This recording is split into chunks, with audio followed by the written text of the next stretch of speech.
기업의 생존 자체를 가르는 문제가 됐다는 AI를 잘 쓰는 기업이랑 못 쓰는 기업은 그 차이가 무려 17배까지 벌어져요. 2026년에 이 모든 판을 뒤엎을 거대한 파도가 온다고 경고하고 있습니다. 이건 정말 비즈니스의 규칙 자체를 바꾸는 게임 체인저가 될 것 같은데요. 비즈니스 모델을 뿌리부터 흔드는 이야기인데요. 위기만 있는 건 아니네요. 비즈니스 모델의 혁명에 대비하며 지금부터 준비해야 합니다.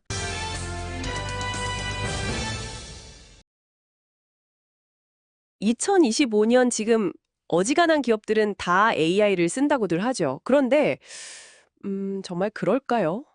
오늘 보내주신 자료를 보니까 현재 AI 시장이 그냥 단순한 도입 수준을 넘어서서요, 아예 건널 수 없는 강 같은 격차에 직면했다, 이렇게 경고하고 있더라고요. 그렇죠.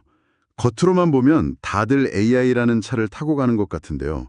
자세히 들여다보면 누구는 최신 전기차로 자율주행을 하고 있고 대부분은 아직 시동 거는 법을 배우고 있는 그런 상황에 가깝습니다. 바로 그 지점에서 오늘 이야기를 시작해 보려고 합니다. 2025년의 냉정한 현실 진단에서 출발해서 AI가 단순한 도구가 아니라 스스로 생각하고 행동하는 에이전트가 되는 2026년, 그리고 2030년까지 산업 지도가 어떻게 바뀔지 한번 예측해 볼 텐데요. 저희 목표는 이 거대한 흐름 속에서 당신이 길을 잃지 않고 구체적인 기회를 발견하도록 가장 중요한 맥을 짚어드리는 겁니다. 자, 한번 제대로 파고 들어가 볼까요? 네. 이 분석에서 가장 중요한 건 AI 격차가 이제 기술 도입 속도 이런 문제가 아니라는 겁니다. 기업의 생존 자체를 가르는 문제가 됐다는 점이죠. 그래서 우리는 한 세 가지 질문에 집중해 볼 거예요.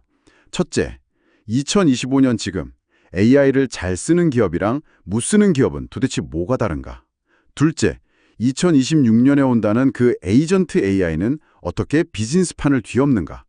그리고 마지막으로 이 모든 변화가 한국 시장과 당신의 전략에 구체적으로 어떤 의미가 있는가? 이 질문들을 따라가다 보면 앞으로 펼쳐질 미래의 지도를 손에 넣으실 수 있을 겁니다. 좋습니다. 그럼 첫 번째 질문, 2025년의 현실부터 보죠. 조직의 88%가 AI를 쓴다고 하는데 그 속을 들여다보면 완전히 다른 세상이라고요. 선두 그룹인 프론티어랑 다수의 중위 그룹 간의 격차가 어마어마하게 벌어지고 있다고요? 네, 단순히 쓴다 안 쓴다가 아니라 어떻게 쓰느냐가 핵심인 거죠. 예를 들어서요, 프론티어 기업 직원은 중위 그룹 직원보다 AI랑 나누는 메시지 양이 9배나 많다고 합니다. 특히 코딩 작업에서는 그 차이가 무려 17배까지 벌어져요. 17배요? 잠깐만요. 제가 제 동료보다 AI랑 17배 더 많이 대화한다면, 와, 제 동료는 저를 거의 로봇이랑 일하는 사람으로 볼 것 같은데요. 이건 그냥 일을 좀 더 잘하는 수준이 아니라 아예 다른 종족처럼 일한다는 느낌이네요. 바로 그겁니다. 프론티어들은 AI를 업무의 일부가 아니라 그냥 조직의 혈액처럼 순환시키고 있다는 거죠. 반면에 대부분의 기업들은 파일럿 프로젝트의 늪에 빠져 있습니다. 아, 파일럿 프로젝트의 늪. 표현이 정말 와닿네요. 많은 회사들이 헬스장에 1년치 회원권 끊어놓고 정작 한두 번 가고 안 가는 거랑 되게 비슷한 상황 같아요. 정확한 비유입니다. 자료에선 그 원인으로 몇 가지를 꼽는데요. 부서별로 데이터가 꽁꽁 묶여있는 데이터 사일로, 기존 시스템이랑 엮기가 너무 복잡한 통합 문제, 그리고 제일 큰 건 그래서 이걸로 돈을 얼마나 버는데 이 명확한 ROI 모델이 없다는 겁니다. 그런데 보고서는 바로 그 늪에서 빠져나올 사다리가 내려오고 있다고 말하는 점이 흥미롭습니다. 더 큰 모델을 만드는 경쟁이 아니라 더 효율적인 AI로 패러다임이 바뀌고 있다고요? 맞습니다. 그 늪에서 빠져나올 사다리가 세 가닥으로 내려오고 있다고 보시면 돼요. 한마디로 AI가 더 싸지고 더 개방되고 더 똑똑해졌다는 건데요. 첫째가 비용 협멸입니다. GPT 3.5 수준 성능을 내는 모델의 추론 비용이 불과 2년 만에 약 280배나 떨어졌거든요. 280배요. 와, 이건 거의 슈퍼카 한 대 가격이 자전거 한 대 가격으로 떨어진 거나 마찬가지 아닌가요? ROI가 불분명하다는 변명이 이제 더 이상 안 통하게 됐다는 거군요. 그렇죠. 두 번째 사다리는 오픈 모델의 약진입니다. 예전엔 소수 빅테크의 폐쇄적인 모델이 전무였지만 이제 라마 같은 고성능 오픈 모델과의 성능 격차가 1.7% 수준까지 좁혀졌습니다. 덕분에 민감한 고객 데이터를 밖으로 보낼 걱정 없이 우리 회사 서버에서 직접 AI를 돌릴 수 있게 된 거죠. 그럼 마지막 세 번째 사다리는 똑똑해졌다는 거겠네요. 여러 모델을 섞어 쓴다는 모델 라우팅. 말이죠. 근데 그거 관리하기가 훨씬 더 복잡해지는 거 아닌가요? 마치 한 명의 전문가에게 맡기던 일을 여러 명의 팀에게 나눠주는 셈인데 조율하는 역할이 더 중요해지겠어요. 아주 예리한 지적이십니다.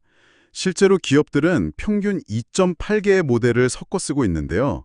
이게 바로 AI 활용이 고도화되고 있다는 증거입니다.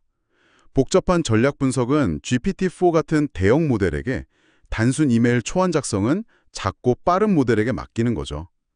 비용과 성능을 최적화하는 실용적인 접근법이 이제 대세가 된 겁니다. 이제는 실행하지 못할 이유를 찾기가 더 어려워진 셈이죠. 2025년에 이 격차가 마치 건널 수 없는 강처럼 느껴지는데요. 그런데 보고서는 바로 내년 2026년에 이 모든 판을 뒤엎을 에이전트 AI라는 거대한 파도가 온다고 경고하고 있습니다.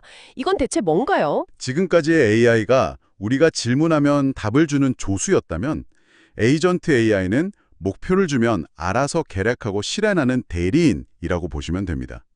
핵심 기술은 자기 검증 능력이 있습니다. 내부 피드백 루프를 통해서 스스로 오류를 찾아내고 수정하는 거죠. 그러니까 AI가 가끔 엉뚱한 소리를 하는 환각 문제 때문에 항상 사람이 확인해야 했잖아요. 이제는 AI가 자기가 쓴 보고서를 자기가 다시 검토하고 수정까지 한다는 거네요. 바로 그겁니다. 인간의 개입을 최소화하면서 복잡한 여러 단계의 업무를 자율적으로 끝낼 수 있게 되는 거죠. 여기서 한 걸음 더 나아가면 멀티 에이전트 시스템이 됩니다. 코딩 전문 에이전트, 법률 검토 전문 에이전트, 마케팅 문구 작성 전문 에이전트가 한 팀처럼 협업해서 복잡한 프로젝트를 해내는 겁니다.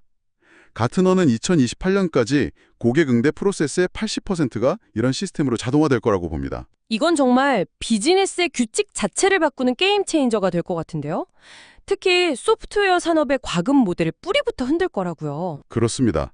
지난 20년간 소프트웨어 산업의 표준이었던 사용자 수 기반 과금, 즉 사람 머릿수대로 돈 내는 방식이 붕괴 위기에 처합니다. 잠시만요. 그럼 제가 매달 내는 어도비 구독료가 저희 팀 디자이너가 몇 명인지가 아니라 그 소프트웨어로 디자인을 몇 개나 완성했는지에 따라 달라질 수도 있다는 거네요? 이건 정말 모든 사스 기업의 비즈니스 모델을 뿌리부터 흔드는 이야기인데요. 정확합니다. AI 에이전트를 도입해서 10명이 하던 일을 3명이 하게 되면 소프트웨어 회사는 오히려 매출이 줄어드는 역설에 빠지게 되죠. 그래서 성과 기반 과금이 대안으로 떠오릅니다. 고객 서비스 솔루션이라면 상담사 수가 아니라 AI가 해결한 문의 건수로 비용을 청구하는 거죠. 소프트웨어의 가치를 사용량이 아닌 그것이 만들어낸 결과물로 측정하는 시대로 바뀌는 겁니다. 기술 변화뿐 아니라 지정학적인 변화도 중요해 보입니다. 소버린 AI, 그러니까 각 나라가 데이터 주권을 지키려고 자체 AI를 만들려는 움직임이 강해지고 우리 정부도 2026년을 AI G3로 가겠다고 벼르고 있다는 점도 재밌는 포인트죠. 네, 글로벌 빅테크에 대한 의존들을 줄이고 국가 안보와 산업 경쟁력을 확보하려는 움직임이죠.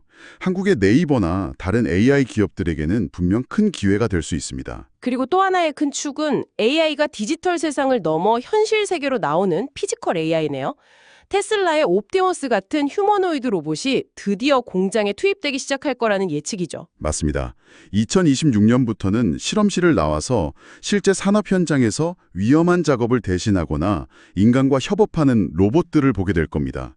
에이전트 AI라는 똑똑한 두뇌에 로봇이라는 몸이 결합되는 거죠. 자, 그럼 이제 시간의 지평을 좀 더 넓혀서 2027년에서 2030년의 미래를 들여다보죠. AI가 인간 수준의 지능, 즉 AGI에 가까워지는 시기입니다. 오픈 AI가 제시한 AGI 레벨을 보면 그 흐름이 뚜렷합니다. 2025년까지는 박사급 문제 해결 능력을 갖춘 레벨 2, 추론형 AI, 2026-27년에는 방금 얘기한 레벨 3, 에이전트로 진입하고요. 그리고 2028년경에는 새로운 과학적 발견까지 돕는 레벨 4, 혁신가 수준의 AI 등장을 예상하고 있습니다. 혁신가 수준의 AI라니 상상만 해도 엄청나네요. 이건 곧 실리콘 기반 노동력, 즉 디지털 직원이 등장한다는 의미겠죠.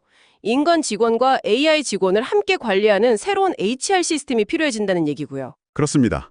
많은 분들이 일자리 걱정을 하실 텐데요. 정말 중요한 건 일의 내용이 완전히 바뀐다는 겁니다.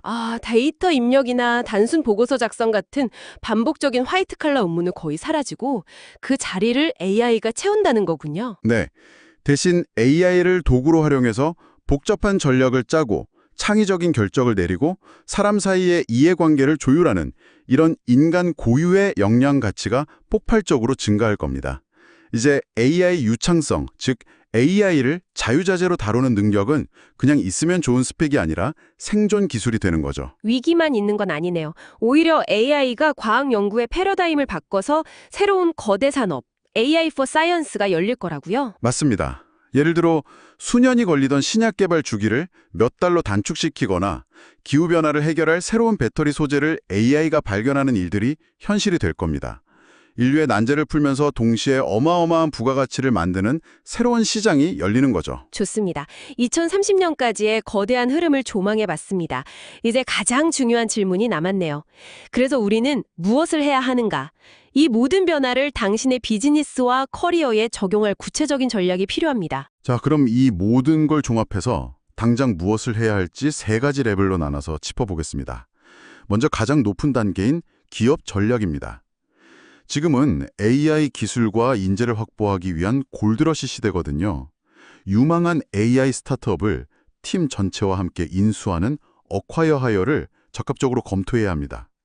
동시에 전사적인 AI 리스크를 관리하고 기회를 발굴할 최고 AI 책임자, 즉 CAIO의 역할이 그 어느 때보다 중요해집니다. 다음은 개별 사업 전략이네요. 각 사업부는 어떻게 움직여야 할까요? 핵심은 기존 제품을 사용자의 명령을 기다리는 수동적인 도구에서요, 사용자의 의도를 먼저 파악하고 해결책을 제안하는 능동적인 에이전트로 전환하는 겁니다. 그리고 또 하나, 범용 AI로는 해결 못하는 특정 산업, 예를 들어 법률, 의료, 건설 같은 분야에 특화된 버티컬 AI에서 기회를 찾아야 합니다. 그 분야의 깊은 지식과 데이터가 결합되면 빅테크도 쉽게 넘볼 수 없는 강력한 성을 쌓을 수 있습니다. 마지막으로 가장 실무적인 기능 전략입니다. 인사나 마케팅 같은 부서별 액션 플랜이 중요하겠네요. 그렇습니다. 인사, HR 부서는 이제 졸업장이나 경력 증명서가 아닌 스킬 기반 채용으로 바꿔야 합니다. 특히 AI 활용 능력을 핵심 기준으로 삼고 전 직원을 대상으로 한 대규모 리스킬링, 업스킬링에 과감히 투자해야 하고요. 마케팅 부서는 더 이상 검색 엔진 최적화, SEO에만 매달려서는 안 됩니다. 사용자들이 검색창 대신 AI에게 바로 물어볼 테니까요. 그럼 AI 답변 엔진이 우리 브랜드를 좋은 정보원으로 인용하게 만들어야겠네요. AI를 우리 브랜드의 가장 큰 팬으로 만드는 전략이랄까요? 와, 완벽한 요약입니다. 그걸 바로 생성형 엔진 최적화, GO라고 부릅니다.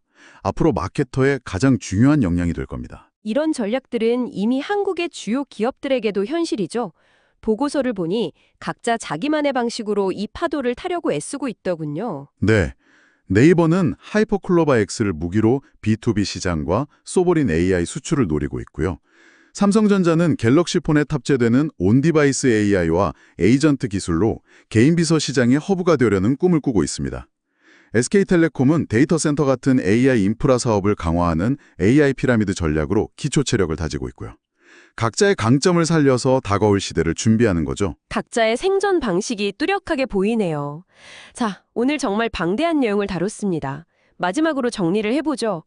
우리는 2025년에 AI 격차라는 냉정한 현실을 직시하고 2026년 에이전트 AI가 가져올 비즈니스 모델의 혁명에 대비하며 2030년 실리콘 노동력의 시대에 필요한 역량을 지금부터 준비해야 합니다. AI 전략을 CEO의 최우선 과제로 삼고 작게 성공해서 빠르게 확장하며 무엇보다 이 모든 변화의 중심에 사람을 둬야 한다는 겁니다. 결국 기술이 아무리 발전해도 사람이 중심이라는 말이군요. 그렇습니다. AI 도입의 최종 목표는 비용 절감을 위한 인력 감축이 아니라 인간 역량의 증강에 있어야 합니다. 기술이 발전할수록 그 기술을 어떻게 그리고 왜 사용할 것인지를 결정하는 인간의 지혜와 통찰력이 역설적으로 더욱 중요해질 겁니다. 오늘 마지막으로 생각해 볼 질문을 하나 드리고 싶습니다. AI 에이전트가 대부분의 어떻게, how를 처리하는 세상에서 우리 인간에게 남겨진 고유한 역할인 왜, why를 정의하기 위해 당신이 지금부터 연마해야 할 가장 중요한 인간 고유의 역량은 무엇이라고 생각하시나요?